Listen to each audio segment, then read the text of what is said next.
Welcome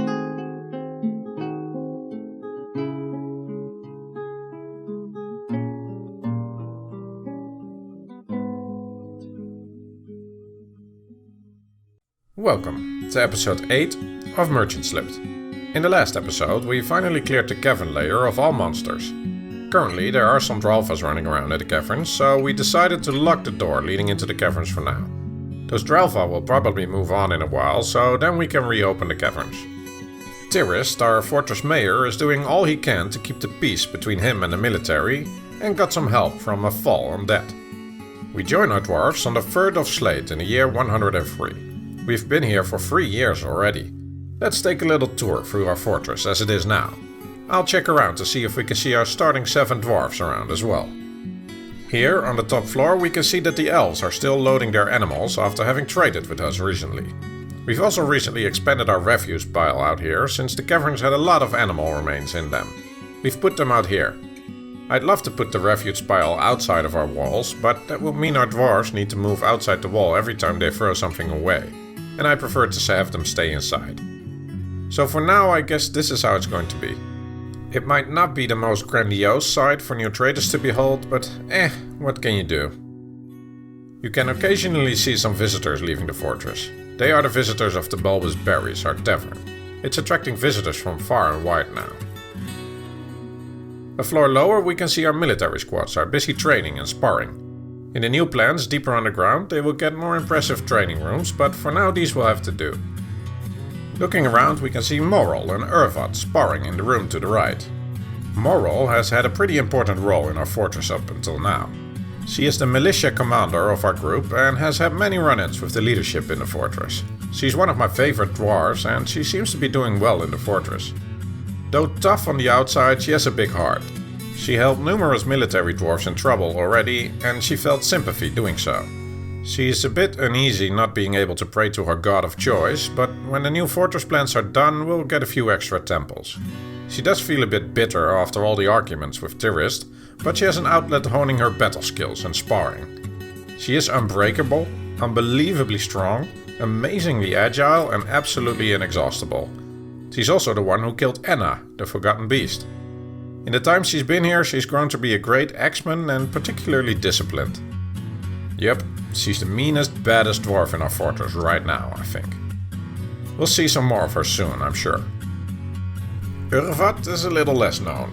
He's been a member of the military from the start and only has one kill, the giant Olm that wandered into our fortress in the 2nd year of Merchant Slipped. He's a very muscular and strong dwarf by now as well, and he's doing great. He's an accomplished axeman, and like Moral, he's very disciplined. He hasn't had a very prominent role just yet, but as one of the backbones of our military, that might change sooner rather than later. Returning to our tour of the fortress, we can see our stone stockpiles have filled up nicely. The stone shortage of a few episodes ago is a thing of the past. We can see our miners busy at mining out some extra room for extra stockpiles. We'll probably be keeping these stockpiles here for a while yet, so some expansion was in order. One of the miners working on this level is Inot Dusimkog. She's been our main miner from the start, and by now she has become a legendary miner. The life of a miner isn't always one of the most glamorous ones, and she's been bothered by that recently. She's a bit bored and wants some more excitement in her life. The thing is though that we have a lot of mining work to be done around the fortress, and she's been working on that almost the entire time. She hasn't had a lot of time off in the taverns or temples. I think she needs a vacation soon. We'll give her a break soon enough, but for now we have a new part of the fortress to be dug. On this level, Stukos is still busy farming. There's a nice crop rotation going on, and Stukos has gained enough experience at growing that we can call her a legendary grower. She's the backbone of our fortress's food supply. Taking a look at her, we can see she's enjoying the finer things in life. For example, she felt euphoric due to inebriation.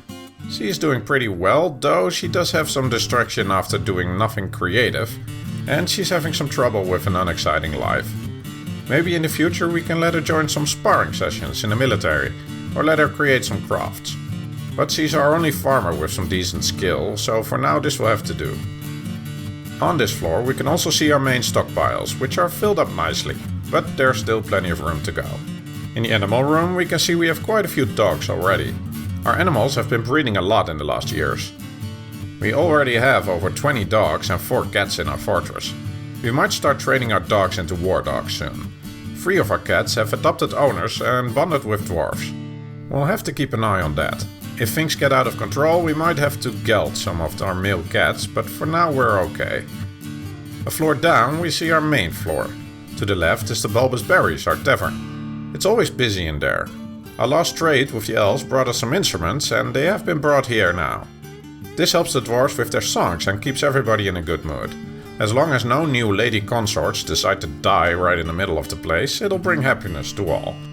Looking around, we can see Sexel, the elven baby here, together with her mom. She's been born here in the fortress and she's already 22 days old. She's interested in the performances that are going on, and is taking the world around her in one day at a time. Cool. Looking around a bit more, we see Tosit Ursirdestad hanging around. Tosit has been our carpenter since the start. She's a legendary carpenter by now and makes the finest wooden goods. Right now she's just taking a moment here in the Bulbous Berries to relax. She's following the performances by our poet group closely and is interested by them. She has realized her lifelong dream of creating a great work of art, and she's pretty happy with the way things are going and is doing great. Looking around further, we can see our temples being visited by our religious dwarves. They are praying and meditating on life. Further down we can see our workshop area. Work is being done steadily. Here we can see Logan, our fortress mason. He's been our mason from the start and he too has perfected his craft. He spent a lot of time watching performances in the Bulbous Berries. I figured he wouldn't have that much time considering he's responsible for making nearly all the furniture in the fortress. But somehow he's found the time to do it. He too is a little unfocused after leading an unexciting life, but all in all he's doing alright. Looking around on this floor a bit more, we can see our working metalworks down here. Our smelters and forges have produced huge amounts of armor and weapons, and our military is equipped with good copper armor. We'd love to make some better material armor, but sadly we haven't found any better metals just yet. Looking around one last time, we can see the last of our 7 starting dwarves, Mafal. He's the one that started this all, the leader of the caravan, leading the first 7 dwarves to found this fortress. After being stripped of his leadership responsibilities, he's been hanging around in the Bulbous Berries. He keeps himself busy counting the stocks, but that's not really a full-time job. His quote is, "I saw a dwarf tell the story of the ascension of Altis Chanted Attic to the position of king of the superior road in 1 at the Bulbous Berries. I found it somewhat admirable." He still seems to be listening to stories of great dwarfs and their accomplishments. Maybe feeling like he failed the fortress after having lost the election. Poor guy. He remembers rescuing Tosit, the Marks dwarf, in the last episode. He feels sympathy for him. Yeah, he's always wanted the best for the dwarfs of Merchant Slipped. He's also starting to get a little bored, so we might have to take a look if we can put him to work on some other tasks. Going down another floor we can see the bedrooms, noble offices and tombs.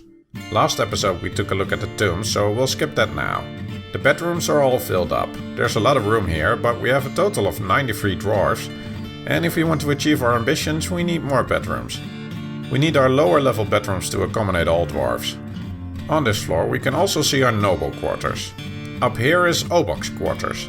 He's the dwarf that lost his hand fighting Enna, the Forgotten Beast. He's our captain of the guard. He's mostly happy and focused despite the loss of his hand. He doesn't dwell on it at all. His office is decorated with a few statues. Next to Obok is Mafal's room. It's a fairly simple room, but his official title is only bookkeeper in our fortress, so we'll have to see how his story unfolds. Next to Mafal we see Sazir's room. Sazir is our fortress manager and broker. Her office can use some decoration as well, but for now she's perfectly happy with the way it is. In fact, she's pretty content with life overall. All the business with Mafal and Tiris left an impression though. She's always been a direct dwarf that says what she wants, but she's been particularly blunt lately. She has become more confident through it all though. She just wants the best for Merchant Slipped. She was the first migrant to arrive in our fortress and has put a lot of work into making something out of Merchant Slipped. And finally, next to her office is Tiris's office. Tiris's office is the most decorated of all the offices, with a bunch of statues standing around. Even though that's the case, he's still embarrassed after sleeping in a poor bedroom. He doesn't demand anything better though.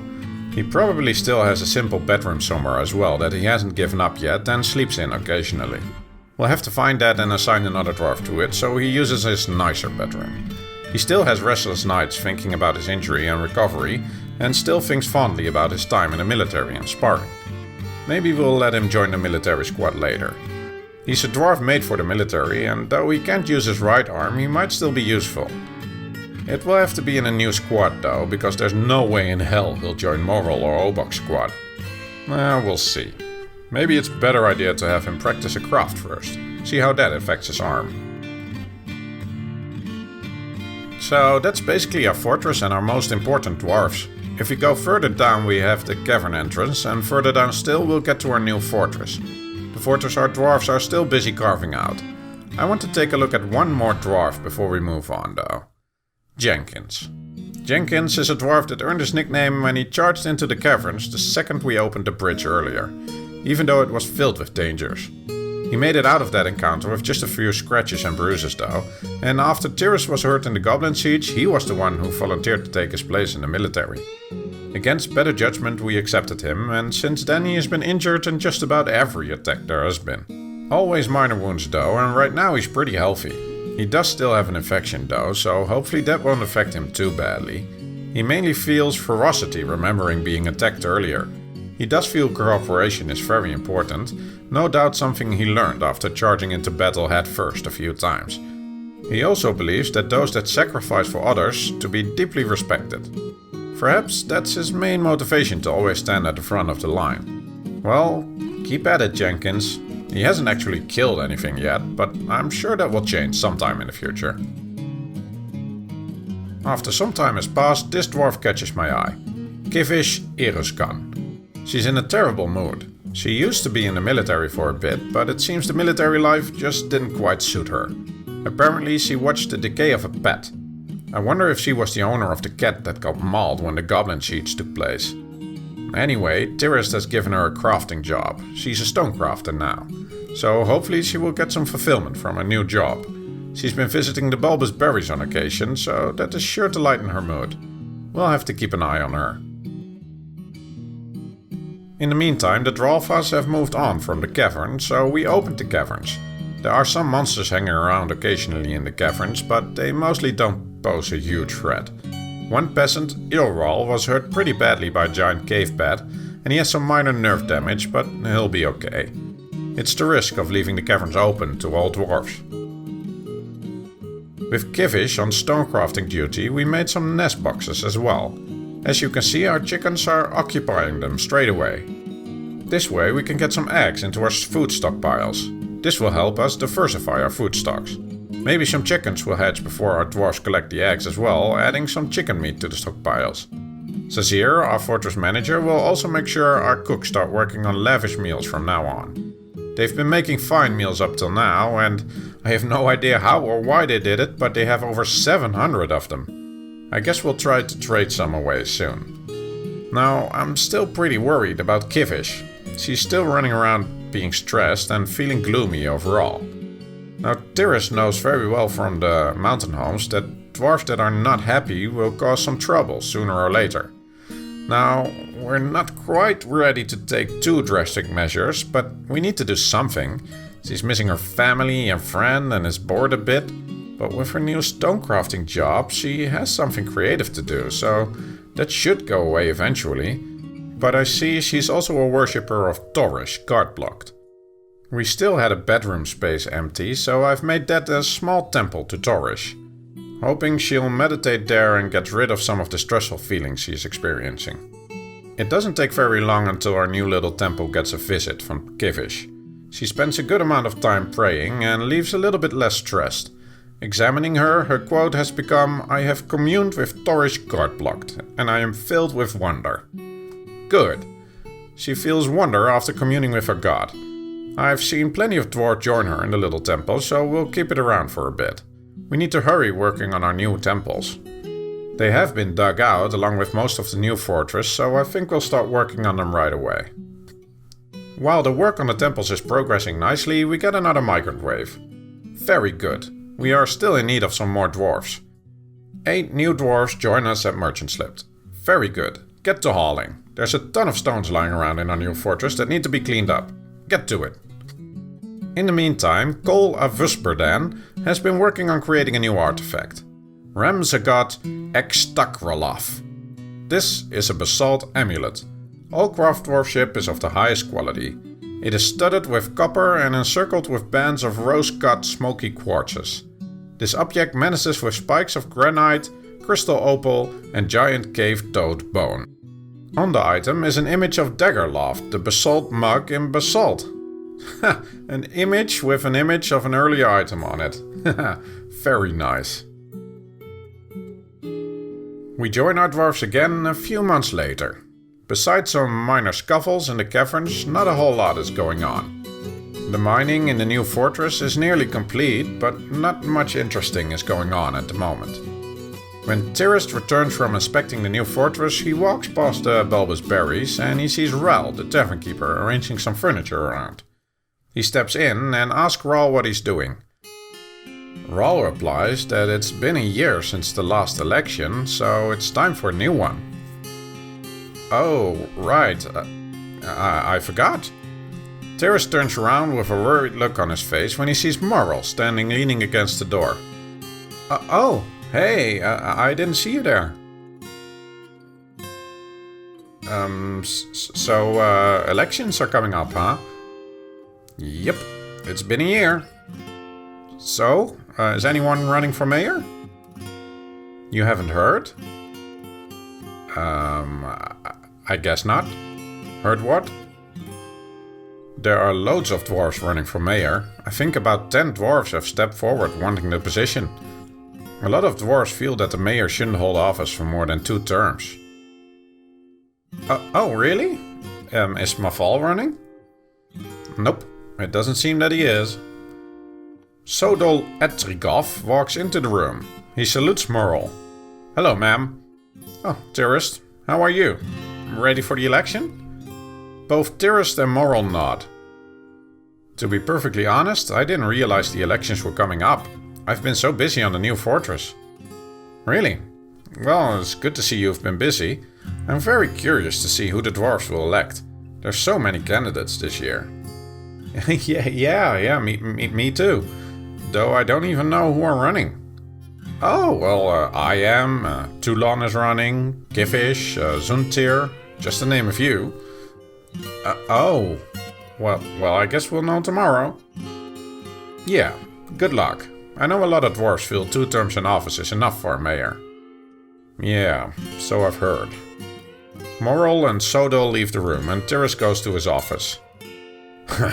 Only 2 terms? How the hell can you get anything done in just 2 terms?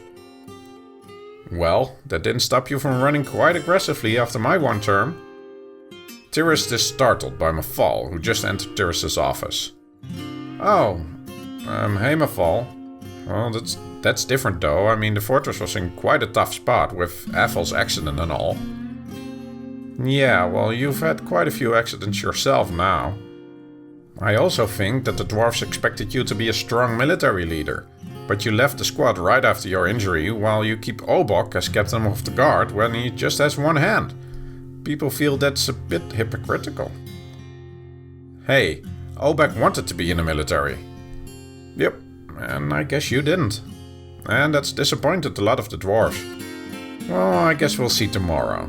I know Sodel is in the Diamonds of Meeting and he's enjoying the support from Moral and Obok, along with the rest of the military. I heard a lot of people saying they will vote for him. Before Tyrist has a chance to reply, Mafal turns around, ready to leave. I wonder if they'll give him your office and bedroom. And he walks away. Tyrist sits down. Oh god, what will I do if I don't get re-elected? And though I hate to end the episode without a resolution to this newest development, we'll have to wait for the next episode to see how things turn out. Let me know what you think. Does Tyrus deserve another chance, or should we just take a chance on a new leader? Thank you so much for watching, and I hope you'll join us next episode. Bye bye.